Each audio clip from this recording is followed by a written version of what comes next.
ये भागवत कथा क्या है? ये भागवत कथा भक्ति का यज्ञ है। ये भागवत कथा पुण्य यज्ञ है। ये भागवत कथा ज्ञान यज्ञ है। ये भागवत कथा प्रेम यज्ञ है। जिसने श्रीमद् भागवत कथा ज्ञान यज्ञ करा लिया, मानो उसने अपने जीवन में समस्त यज्ञों का पुण्य प्राप्त कर लिया। इसलिए प्रत्येक व्यक्ति को अपने जीवन में कभी ना कभी भागवत कथा का अनुष्ठान अवश्य करना चाहिए। केवल भागवत कथा प्रवचन नहीं, अनुष्ठान, जहां पर आपके पितरों का आवाहन किया जाए, देवताओं का आवाहन किया जाए, आप अनुष्ठानबद्ध पूजन कर सकें और किन्हीं श्रेष्ठ वक्ता के माध्यम से आप प्रभु की कथा श्रवण कर सकें। जीवन में प्रत्येक व्यक्ति को कभी ना कभी श्रीमद् भागवत कथा का आयोजन करना ही चाहिए।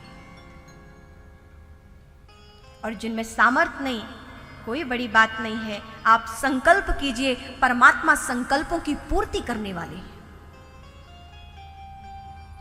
आपकी कमी है संकल्प करने में। सत्य संकल्प जब व्यक्ति का होता है तो परमात्मा केवल संकल्प लेने की क्षमता प्रदान नहीं करते, उस संकल्प को पूरा करने में भी भगवान पूर्ण संयोगी होते हैं। परंतु सत्य संकल्प ना हो सके तो कम से कम अपनी पोथी पाठ अवश्य कराना चाहिए, भागवत जी का मूल अनुष्ठान अवश्य कराना चाहिए। क्योंकि जिन्होंने भागवत यज्ञ कर लिया, उसको बहुत यज्ञ ना भी कर पाए तब भी उसे समस्त यज्ञों का फल प्राप्त हो जाता है। हो सके तो नदी किनारे, हो सके तो मंदिर में नहीं तो किसी तीर्थ में, इसका पुण्य कई गुना बढ़ता जाता है। नदी किनारे पाठ हो उससे श्रेष्ठ है, मंदिर में पाठ हो उससे भी श्रेष्ठ है।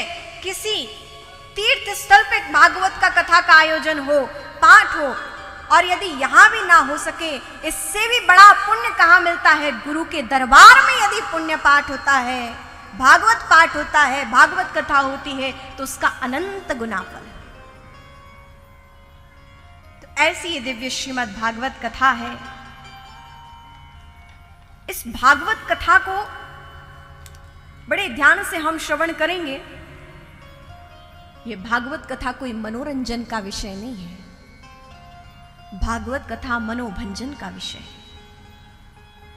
मन की जो व्याधियां हैं, मन की जो कुटिलताएं हैं, मन के जो कष्ट हैं, जिस तरह मन ही संतप्त है, व्याधि से पूर्ण है, त्रस्त है, दुखी है, इस सब दुखों को दूर करने वाला श्रीमद् भागवत कथा है।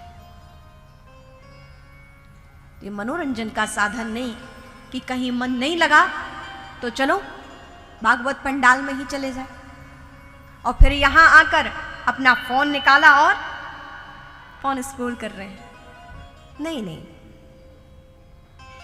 ये आप अपराध कर रहे हैं। यहां आकर भी आप अपराध कर रहे हैं। ये भागवत जी की आप अवहेलना कर रहे हैं। निवेदन करूं कि आप जितनी देर यहां बैठे, यहां के होकर बैठे, यहां के बनकर बैठे। जीवन में कभी कभी सौभाग्य मिलता है ऐसा, जब बहुत पुण्य जागृत होते हैं, आपके पितरों की आप पर कृपा होती है, आपके कई जन्मों के जब पुण्य एकत्रित होते हैं, जब प्रभु की कृपा होती है, तब जाकर प्रभु की कथा श्रवण करने का सौभाग्य मिलता है। और आप सब परम पुण्यशाली हैं, जिन्होंने दिव्य शोभा यात्रा में भी अपना योगदान दिया और यहां बैठकर पुण्य कथा श्रवण कर रहे हैं।